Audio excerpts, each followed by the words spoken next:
Em nome do Pai, e do Filho, e do Espírito Santo. Amém. Vinde, Espírito Santo, enchei os corações dos vossos fiéis, e acendei neles o fogo do vosso amor. Enviai, Senhor, o vosso Espírito, e tudo será criado, e renovareis a face da terra. Oremos, ó Deus, que instruísse os corações dos vossos fiéis, com a luz do Espírito Santo, fazei que apreciemos retamente todas as coisas, segundo o mesmo Espírito, e gozemos sempre de sua consolação, por Cristo Senhor nosso. Amém. Glória ao Pai, ao Filho e ao Espírito Santo, como era no princípio, agora e sempre. Amém. No terceiro episódio de nossa catequese sobre o livro Atos dos Apóstolos, somos convidados a olhar para a organização inicial da Igreja de Jerusalém. Fazem parte dessa igreja os discípulos que permanecem em Jerusalém.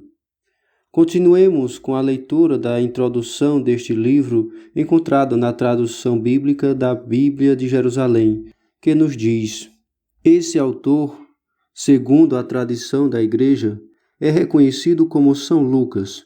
Nem na antiguidade, nem em nossos dias, pensou-se seriamente em outro nome.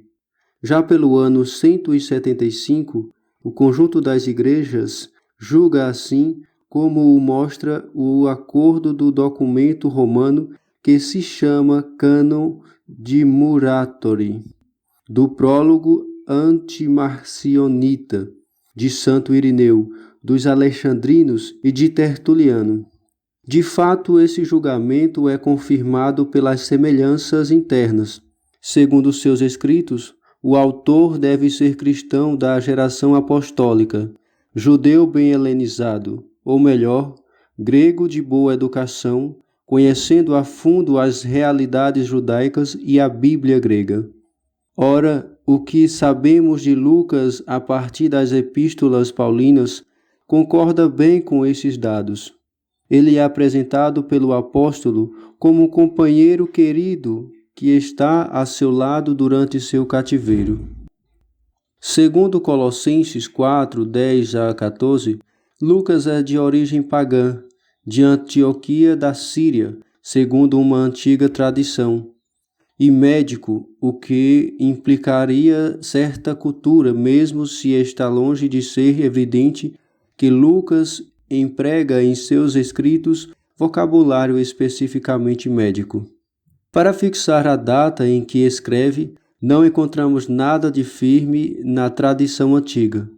O livro termina com o cativeiro romano de Paulo, provavelmente 61 a 63, e em todo caso sua composição deve ser posterior à do terceiro evangelho, antes de 70 ou por 80, mas nada impõe uma data posterior a 70. Antioquia e Roma são propostas como lugar de composição. Vamos para o texto lido hoje pelo Caio Henrique, no capítulo 1, do versículo 12 ao 26, sobre o grupo dos apóstolos e a substituição de Judas. A escolha de Matias.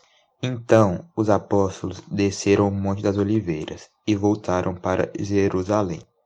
O monte ficava mais ou menos a 1 quilômetro da cidade. Quando chegaram à cidade, eles foram até a sala onde estavam hospedados, a qual ficava no andar de cima da casa. Os apóstolos eram estes: Pedro, João, Tiago, André, Filipe, Tomé, Bartolomeu, Mateus, Tiago, filho de Alfeu, Simão, o nacionalista, e Judas, filho de Tiago. Eles sempre se reuniam todos juntos para orar com as mulheres, a mãe de Jesus e os irmãos dele. Num desses dias de reunião estavam presentes mais ou menos 120 seguidores de Jesus.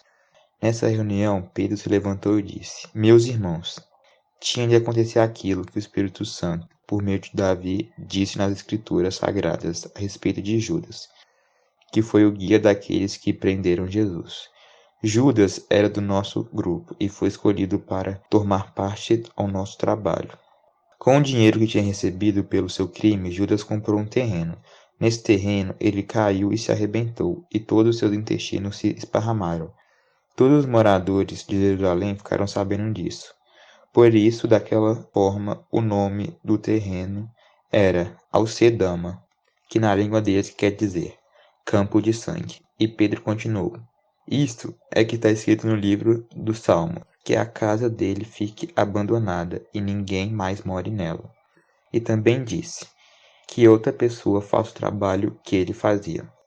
Portanto, precisamos escolher outro homem para pertencer ao nosso grupo e ser testemunho, junto conosco, da ressurreição do Senhor Jesus.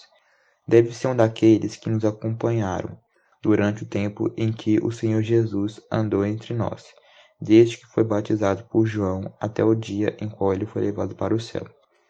E foram apresentados 2 homens, José, chamado Barsabas, que tinha o apelido de Justo, e Matias. Em seguida oraram dizendo: Senhor, tu conheces o coração de todos. Mostra qual dos 2 escolheste para trabalhar conosco como apóstolo. Pois Judas abandonou este trabalho e foi para o lugar que ele merecia. Depois fizeram um sorteio para escolher um dos 2. O nome sorteado foi o de Matias, que se juntou ao grupo dos 11 apóstolos.